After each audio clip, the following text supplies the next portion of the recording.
The Tempest shotgun is probably the best weapon in the game currently, and yes, I have Titan's Bane. It's pretty good, actually very good, but Tempest I do believe is better, and mine's also not even max level. So today we're discussing how to acquire the Tempest shotgun, giving some tips for it, and stuff of that nature. Now, let's go ahead and discuss how to get it in the first place, which will probably be a bit of a hassle, but it is what it is, sir. First off, you're gonna need 3 of the forms and an essence and a bunch of other stuff. To get the Halcyon orbs, I suggest doing the Codex Halls. I do it on stage 1. I think you get better RNG for the event, not sure though. And you're looking for a bunch of floating constellational balls. If you have that, fantastic. Drop all the way down beneath it and activate a small device thing that's in the same spot all the time.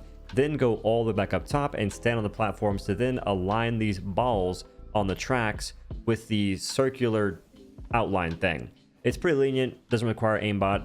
Do that for all of them. Sometimes there's 3 of them, other times there's 4. And once you're done, you'll see the notification at the top of your screen.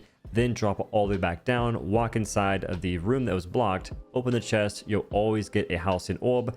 And from there, you can leave the dungeon and you'll keep it, and then keep doing it over and over again. Then we have the Gem of Avarice. You basically just kill loot goblins, those guys with the freaking treasure chest on their back, your fellow gamers. Slaughter them nerds. The boss items you'll need will be 3 Ichor Pearls from Bloodspawn in the mines.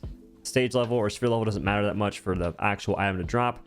And then you'll need 3 Remnant Nexuses from the Trial of Lingering Light. And the Tempest Essence also drops from the Trial of Lingering Light as well. We now have a comprehensive understanding of the construction for Tempest. Now it's time to figure out how to use it and do big damage. What I suggest is to shoot a shot, no matter what's happened, right? Shoot your shot, and then you go for the reload. You just hit your R button on the keyboard, on the controller, I have no idea. And you want to time it correctly, which isn't that hard to do. If you play Dauntless, like using the hammer reload. There's a moving bar you want to catch inside of a non-moving bar, and to do this you can either do the reload button or the fire button. If you hit it with the reload button, you get faster fire rate for your next 2 shots if you hold it down and you do it quick enough, or you get faster fire rate for your next 3 shots if you catch this moving bar with your fire button. In my case, left click on the mouse. For controller, I do not know. One thing I learned, you cannot dodge while holding down the shoot button. Not gonna happen. But if you fire, let go, you can dodge. The other pro tip is making sure you shoot any circles that appear on the boss, because that's for your weapon ability in this case. Shooting that circle gives you a charge for your Q, which is, I guess, my Q, and that's a rapid fire big damage hit. You want to just keep doing that, keep shooting that. The more charges you have, the more, like the longer duration you have for channeling this burst fire, which is a lot of freaking damage. And aside from that, make sure you're not too far away. It's a shotgun. You don't want to be in Narnia. And also, I think for the class I'm playing, in this case, Wingrave, the closer you are, the more damage you deal, I believe. Other classes have a bit more range, but it's a shotgun in the day. Try and get close. You'll know if you're close enough. You'll have a red outline on your crosshair, kind of. Like the crosshair itself will have a bit of a red hue to it. And aside from that, you can melee, which is kind of nice since there's certain times where it's kind of hard to shoot like small things. So just melee if you have to. The last thing I can think about is shooting off your ability, the one you charge by shooting the dots, after reloading may equal more damage. I don't know, could be a conspiracy theory, but it seems like it does. Like there's also times where I'm shooting a freaking lot, just basic shots. I have no idea what triggers that. Welcome back to another installment of OhDough Rambles, this time facing the Grand Deceiver Maris. I did fight it with my Silos, which is level 15. Not ideal. I was very underleveled. I could do it, but took forever. So we're gonna go ahead and do my Wingrave, which is max level. Got around 9,000 weapon power currently, which is pretty freaking good, going for 10k. If you guys didn't know, by the way, Grand Deceiver can drop an artifact you can get extra gold gain from. Drop rate, next to nothing. It is so astronomically low. I fought this thing probably 70 times. Maybe like 50. I would have fought it maybe 70, maybe 80 times for sure, but the low times, bro, the DCs a few days ago were brutal. Just every like maybe 2 runs, you get disconnected. It was young tragique. Now, on an unrelated note, if you guys don't know, content creators have to deal with these things called solicitors, which are very similar to the folks that knock on your door. Like, hey man, we have pest control. I get that all the time these days, IRL. When it comes to content creation, I get folks emailing me with the most generic, bland emails ever. Hey Doe, we loved your insert random video. In this case, today, somebody said, we loved your best good weapons to craft early in Dauntless from freaking 4 or 5 years ago. I'm not even sure when. Like for patch 0.8, before the game even full launched. You'd be a great fit for our ad agency. We have opportunities for you. It's like, I could use opportunities because rents always do. So there's that. But I don't like the way that you're coming at me like that. I'm not sure what way I'd prefer. I just don't like that one. The damage is unreal. Get that marked real quick. I may need to lower my freaking sense in this game because aim is a little nice to have. Alright, so these chests have immunity phase, right? You gotta wait to actually hit them for a few seconds.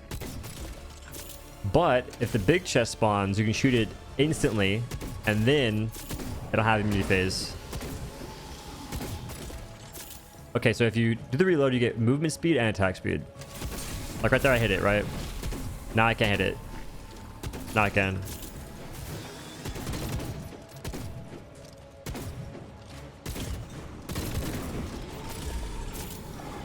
It feels good. I've been spending so much time trying to get the memories and whatnot for characters. It has been a brutal grind. Think I'm gonna make... What am I stuck on? The boss? I'll make Nis next. Also, this game is really good. To me personally. It's got flaws for sure, but I've already put like 100+ hours in the game. And part of that is, I guess, the desire to make content for it, sure, but I haven't made any videos really for it yet, and I don't have any expectations of videos popping off. So I would say more so that I just enjoy the game because it is a fun game. Also, I really enjoy the art style. I do wish they'd add more actual telegraphs to the game for bosses, because right now it's more so like you're playing Dauntless, which telegraphs... When I think about telegraphs, I think about like those things, right? If I walk by this, that's a telegraph. A thing on the ground showing you, hey, get away from this. Because I like the way they did it in WildStar. It just gave you a clear representation of all the attacks you're supposed to be avoiding, and there was never any questions. Ow. If that thing kills me, I freak out. I pressed the wrong buttons on this character. So Wingrave is not great for this whole range thing. His ultimate can be insane though. If you get hit a lot, you can go from doing like 500 damage a shot to 1900. It can like 4x your damage. So that's kind of lit. Aside from that, you don't really have anything going for you. Also, your abilities, they change. When I'm using the freaking greatsword or whatever, this is a slash. Right now it's a piercing attack that takes 20 years to pull off. So that's a little less than ideal. Oh, one thing I didn't do or talk about, there are potions you can get, and the one that's insane for this is a potion that increases your... It basically makes you attack more. I didn't use that, but it's insane. The potion I was talking about is the Purified Dragonkin Blood. Your weapons do an additional hit equal to 20% of the physical damage done for 60 seconds. And then the generic extra 5% XP gains for 5 minutes. That is insane, and for some reason it makes your break power just go ridiculous. The other version of that is a bit weaker, and it's Unfiltered Dragonkin Blood. Same thing, just 5% less damage.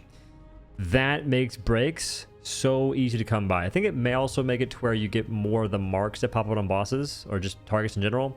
I ain't too sure though. And that is pretty much the Tempest, how to get it, and how to use it and not be a total scrub and do big damage. So thank y'all for watching. Hope you enjoyed it. This is the first Wayfinder video I'm producing on YouTube. So if you like it, a like goes a long way. Comment is also nice. Either way, have a good day. Thanks for watching. Peace.